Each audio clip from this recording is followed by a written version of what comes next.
everyone. So I saw this particular statement, and it just resonated, and it was just such a sad statement. It just for me it just showed me where we are as citizens and the fact that we can't continue to remain here, and if we really don't do nothing, we continue to remain here. It's all just going to get worse as we go on.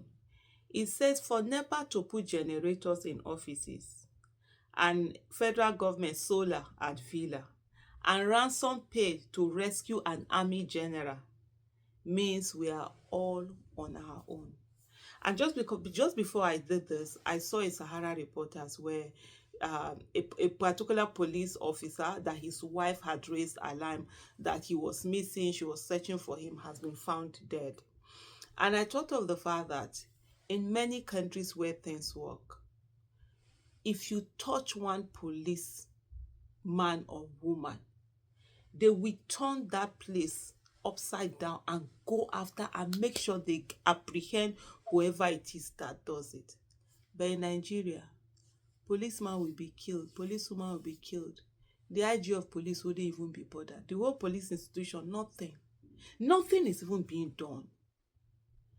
I always say, for me, that says everything. If these people do not even feel it when their own is touched, you say you and I, they will feel. When I see people sometimes, out of anger, people are like, hey, it serves them right. When the way Nigerian police, of course, behave, what they do, how they are tool of oppression, willing tool of oppression at that. I always say to people, don't just let your anger, be the one to decide how you look at this thing. Look at it from the perspective of, if that policeman doesn't matter, if that policeman that has been trained to, protect, trained to do this, or a military person trained to kill, trained to do this, can easily be taken out like that. These are people who supposedly have weapons, have access to weapons, can legally carry arms. Then if they can do this to them, where they take them out at any time, do whatever it is that they want to do with them, what then is our fate? So you might not like them on one hand, but you need to think through, as some of these things. And even on the issue of NEPA itself, like the either power generating or power distribution, this thing, most of them have generators, most of them have even the solar panels. I remember sometime, maybe like 6 years ago or something like that, in Abuja, one of the AEDC office, I was driving and I saw them with the solar panels. I even took a picture of it. I tweeted about it then. I'm like, wow, then what is this a message for the rest of us? It just tells you how much Nigeria has just been degrading, and how shameless those who are in government and even those who rigged election to get into government are. For example, the reason that Aso Villa is given, this illegitimate government is given, that's the reason why they're going on to put solar, and I think they're using, is it about 1.3 billion or something like that, but it's in the billions anyway. The reason why they're doing this is because the electricity tariff is too high, is too expensive, they can't pay.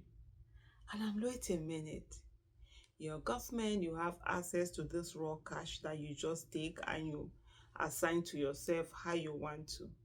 And you're saying that the electricity tariff that you have imposed, you can pay it. And you're not thinking about the people and saying, how are the people paying this? How are they paying this from their living wage? Especially that band A.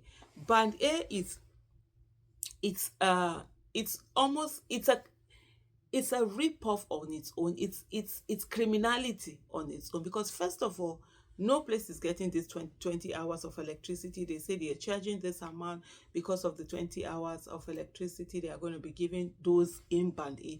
Those in band A don't see this 20 hours, and those in band A are paying so much for electricity.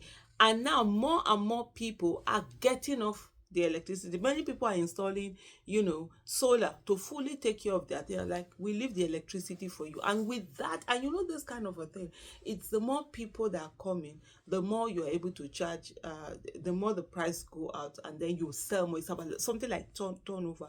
Now more people are living, more people, some are either illegally connecting because they can no longer pay, or they have left, they are using other means of generating their own electricity in terms of solar.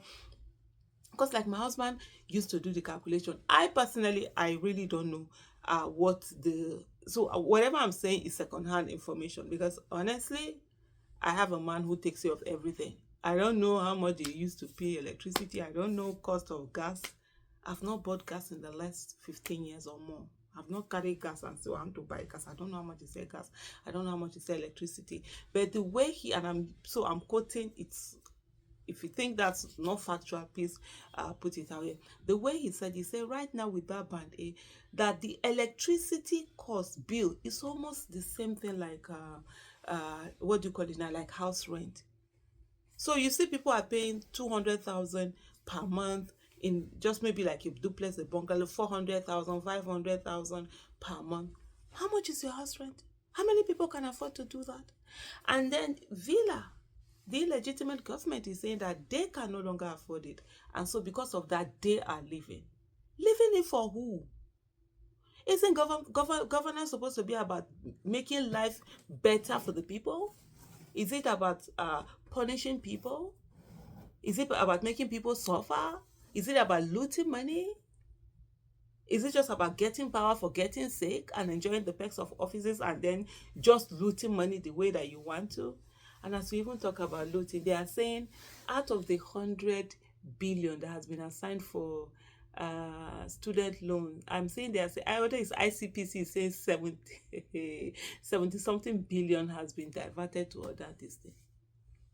Those are the monies that are going to be put together. They will now use them to be buying votes, people's votes, use them to rig election, use them to do all sorts of things, and continue, the circle of suffering.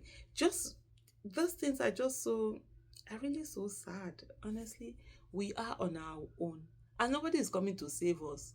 God is not coming to save us. God will not do for us what he has given us the capacity for us to do for ourselves. God gave us brain. God gave us hands. God gave us mouth. God gave us everything to be a great nation. We have the population. We have mineral resources. We have arable land. We have, name it. Is that leadership that we've refused to sit down and get people that are actually going to do the right thing for our country. We rather focus on people's personal lives. That we'll focus on people's personal lives, but we'll never focus on the people who are coming to govern us, and for us to insist that they have to be at a certain level. Those are the people we're supposed to put on a pedestal. But no, my Nigerian people, now people will not concern them, that owe them nothing. That's the ones they want to put on a pedestal and then be telling, why are you doing this? Why did you not do that? But meanwhile, their leaders are there dealing with them.